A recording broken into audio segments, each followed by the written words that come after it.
Therapy is presented as the definitive path to mental wellness, a dedicated space for healing. But what if it's the opposite?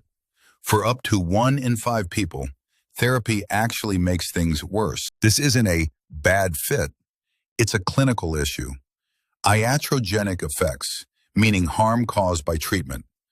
This damage often begins by framing normal human struggles as medical conditions or pathologies. Here, we'll break down how therapy fails, from subtle traps to ethical lines crossed, and how to protect yourself. A primary risk is creating unhealthy dependence, making you reliant on your therapist instead of building your own resilience. At times, the problem isn't the process, it's the person.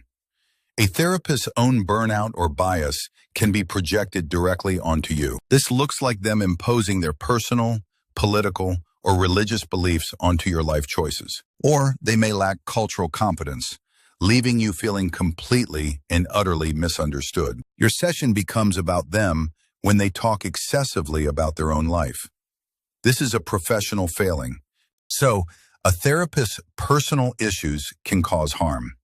But what if they mean well, yet their methods are the real danger? A central mechanism of harm is over-pathologizing, where normal grief or anxiety is treated as a mental disorder, making you feel broken. This leads to premature diagnostic labels that become self-fulfilling prophecies.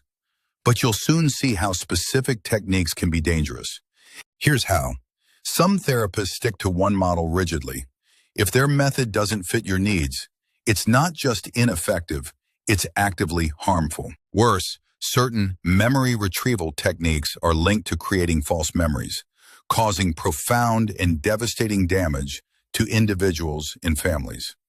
So the treatment itself, mislabeling you, using rigid models, or applying harmful techniques can become the source of the problem. How do these issues actually manifest in your sessions? Let's move from the why to the tangible signs that the relationship is failing. It often begins with a simple mismatch in personality or communication. Without rapport, progress is impossible. Another sign, your sessions feel aimless. Week after week, there are no clear goals, and you feel stuck. And when you mention this, a therapist who gets defensive or dismisses your concerns is a major red flag. These failures create a judgmental or unsafe environment. Without psychological safety, vulnerability is impossible, and therapy cannot happen. Ask yourself right now, do I feel safe and respected in my sessions?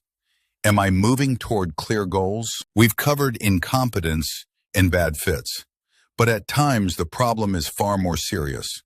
We have to discuss clear ethical violations. These are absolute deal breakers. Any non-consensual physical contact, invasive personal questions, or attempts to form a relationship outside therapy. Another danger is a therapist unable to manage a crisis. If they avoid your acute distress, they are leaving you dangerously unsupported. These actions are not merely unprofessional, they are exploitative. They shatter the foundational trust of therapy and can cause lasting trauma. If you experience any of these, it is not your responsibility to work through it. The only correct action is to end the relationship and report them. Let's return to that initial statistic, that up to 20% of people get worse in therapy.